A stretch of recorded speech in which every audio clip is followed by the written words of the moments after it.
I was watching a Loyle Carner interview earlier. For some background, he's one of my favourite artists ever. I find him deeply inspiring, deeply relatable, deeply human, yet so wonderful and fun, and I think he's brilliant.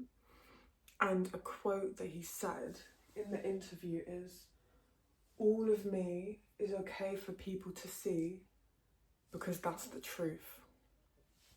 And this really spoke to me because last night I had a very dark hour. I have those quite often at the moment. And it spoke to me because I felt ashamed that I felt like that, I felt ashamed that I was struggling, and I felt ashamed that I wanted to reach out for support, and I felt ashamed that I wasn't just a happy person all the time, like other people seem to be able to look like they are, at least. And I really struggled with this feeling of grief for a life where I didn't feel, where I wasn't someone who experienced deep sadness in life.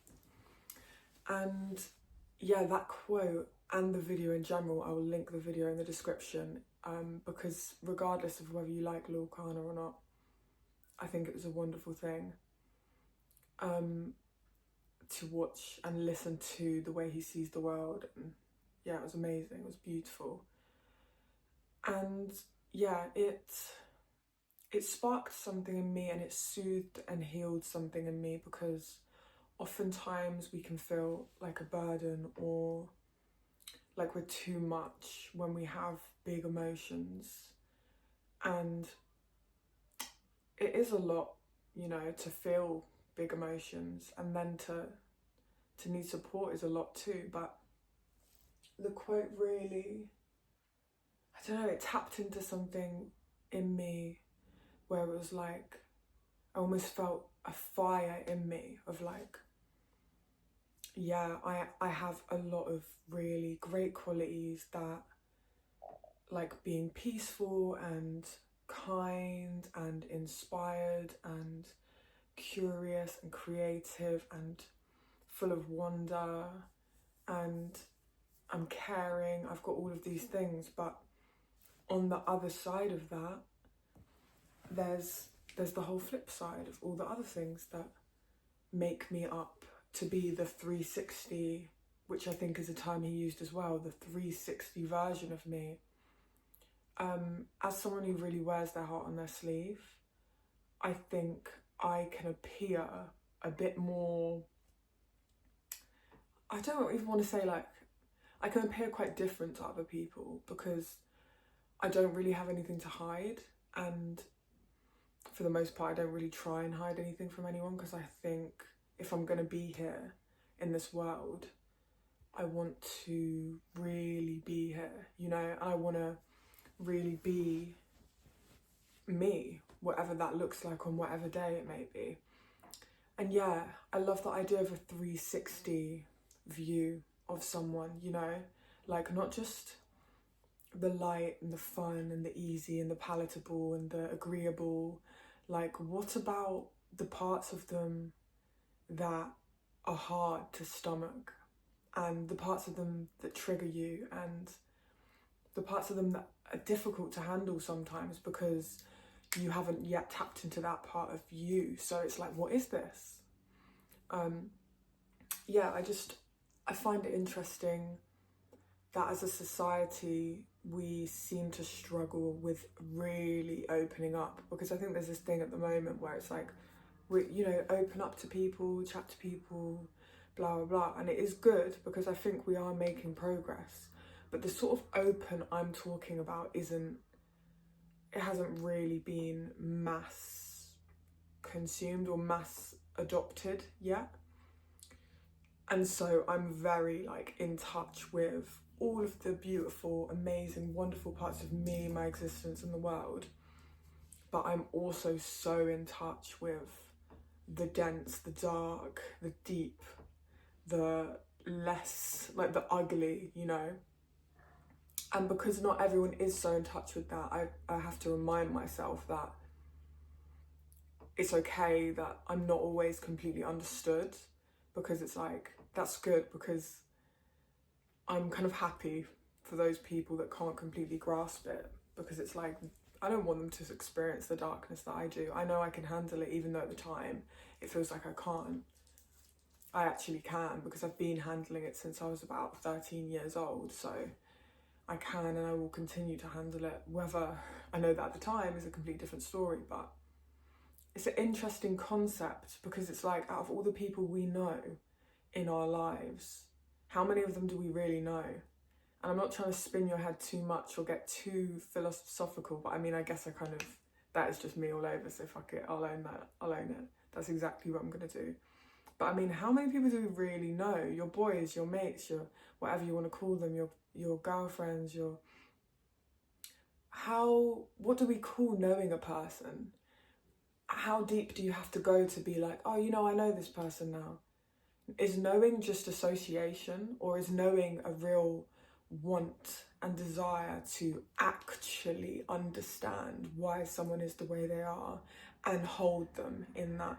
Because that, to me, is what I define knowing as.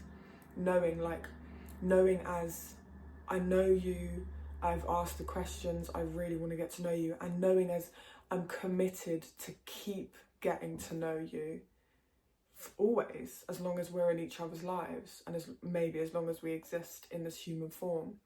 And I think that's a very beautiful, beautiful form of love.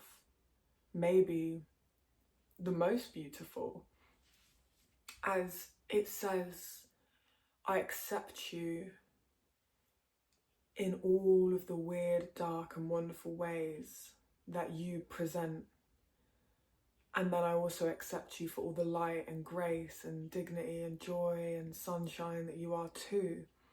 And I appreciate that you're both. There's not one without the other. This is yin and yang. You are both. You're the masculine, you're the feminine, you're the peace, you're the destruction, you're, you know what I mean? You're everything. And that's knowing, that's love, that's connection to me. And these things take time. So it's not a matter of, oh my gosh, like, I don't know, my new friend, so the connection doesn't mean anything. No, like, we're drawn to people and we attract people for a reason in life. And some of it's for a short term agreement and some people are here for the long haul. And that's wonderful too. And I guess the reason I wanted to talk to the camera about this is because I've been holding shame and guilt around feeling the things I'm feeling and not feeling happy when so many people would be so happy to be in the positions I'm in and have the family I have the partner I have all the things I have. But it's accepting that it's not about what we have, and it's not about even just the people that are around us. It's honestly about when things aren't perfect and you're alone and your thoughts creep in and you honestly feel like you don't have control in that moment, where do you go? And are you okay with where you go? And can you handle it? And what does it bring up for you? Why do you keep going back there? You know? And it brings up a lot, and it's not as simple as like the things we have, the people we know. We know that some of the richest people in the world are suffering greatly, and it's very sad to see. You know, with mental health issues and stuff, we know this. We see it through their quite wild, erratic actions, and bless them, because they're in the spotlight, we all witness it and we act like it's some joke, but it's a very serious thing. And also it's interesting because as someone who tends to fall apart just to put myself back together in a completely different shape, I have respect even for those of the wildest people, you know, that fall apart publicly, because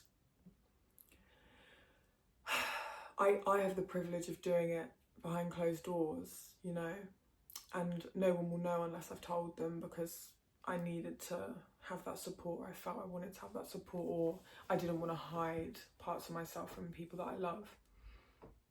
But yeah, it's a real thing. And yeah, it's a cool question. Like, do you know the people you think you know? What do you class as knowing? And back to what Loyle Carner said, all of me is okay for people to see, because that's the truth. Like, yeah, so I'm gonna leave it there, just a little short one. Sending you love.